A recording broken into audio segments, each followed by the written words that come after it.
In the fall of 1967, 6 Black kids entered St. Louis University High School. Myself, Handy Lindsay, Bobby Miles, Calvin Ransom, Errol Patterson, and Gene Walton. We came from mostly Black environments, similar to most of our other classmates coming from predominantly white environments.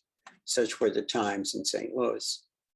As best as I can determine, we may have been the largest class of Black kids ever admitted to the school up to that point in time. There were no diversity programs in those days to help people adjust to cross-cultural things, and I think we did the best we could to all get along with each other. While there was a couple of things that happened that I would characterize as pretty blatantly racist during my time there, in general, this isn't an experience or a time in my life that was painful or which I regret having been part of. I personally didn't feel very connected or even welcomed for the first couple of years, and I'll be forever grateful to a handful of guys who, at least from my point of view, ignored the differences that race meant in those days and reached out to me with friendship and support. It took me some time to find my place and get comfortable, and to be open to developing relationships with others and become the person I was by the time we graduated. I didn't explicitly intend to talk about race when this project was conceived, but throughout the interviews, several things came up that people had around the topic, and I decided to create a segment about it as it's something that I thought was important to document. Another thing I was thinking about, I grew up, Wayne, in just an absolute homogenous neighborhood and parish. You knew St. Louis. I never knew a Black person. And nor did I know anyone from the North Side, period. I mean, North County, whatever. So getting to a school like the U-High, which was the opposite of that, really was another thing that made me grow up and understand the world a little bit better and get myself out of that small shell I've been in for a long time. So I won't say that that's a moment, but it was all those interactions, over those 4 years that I think really opened my eyes. It was kind of a two world thing. I mean, when you were at SLU, during the day, there was this one sort of universe of people you dealt with, but there wasn't a whole lot of after school or weekend socializing between, the different, the Black students and the white students. They kind of did their own things. And then, and at the time, I don't know that I thought much about it, but it was definitely something that, there was this sort of division. My own experience, until I got to SLU, I never spoke to a Black person. They weren't in my neighborhood. But in a way, St. Louis U-High, I think, was my first big step out of St. Anne. It started to open the world up to me. It moved me out of a very sort of parochial situation where I think I knew one child who wasn't Catholic when I was growing up. It was a very homogenous neighborhood. Not that St. Louis U-High was all that diverse, as you can attest, but at least you had people from different income stratas and some different backgrounds.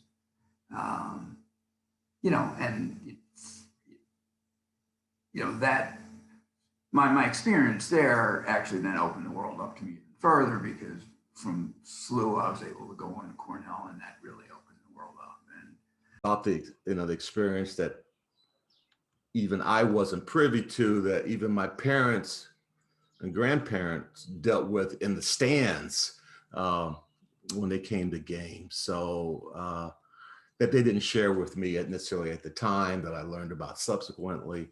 There were racial issues at SLU, but they weren't dominate in my memory. Right. it's not like you said, I went to an all-white grade school. The first Black people I met and knew by name were you and Handy Lindsay, and I suppose I had maybe aspirations, but I thought, well, you know, they ain't any different than I am. I mean, they're nice guys, you know. So, you know, it took that part to get over, you know, why are you distancing yourself from a person with a different color? And so, okay, now I know that doesn't make any sense. So I guess I suppose it's because you guys actually accept me. I mean, not that I was your best friend, but you actually knew my name. So, and that was you know, again, I'm the only kid there. I don't know anybody, and I'm desperate for someone to be friendly with. And I suppose my encounters with you and Handy and the others and everybody else, that was a pretty diverse, back then, a diverse high school, because there was all kinds of classes of people at that high school. You know, I took the city bus to school, and some kids were chauffeured. So there was diversity there. And the other thing was, I thought as a class, we all treated each other with respect. You know, band members were as respected as varsity team members, I thought. Matter of fact, when the band members would do their presentations, I was just in awe, because a bunch of them played in the Muni Opera or the symphony downtown as high school kids, and they were good. So, you know, you learn to respect talent. I guess what I'm saying is, you learn to, I guess, look past all of these labels people put on you. You see a person for their talents, and you go, wow, I'd like to meet this guy, you know, get to know him. I don't care what color he is or what nationality he is. So I guess it was neat to transition. You know, it felt that way for me too, but I am so glad I had that experience, because I think I learned the most about how to deal with white people in those 4 years. And I just sort of felt like I had every possible experience I could have with white people and came through it relatively unscathed.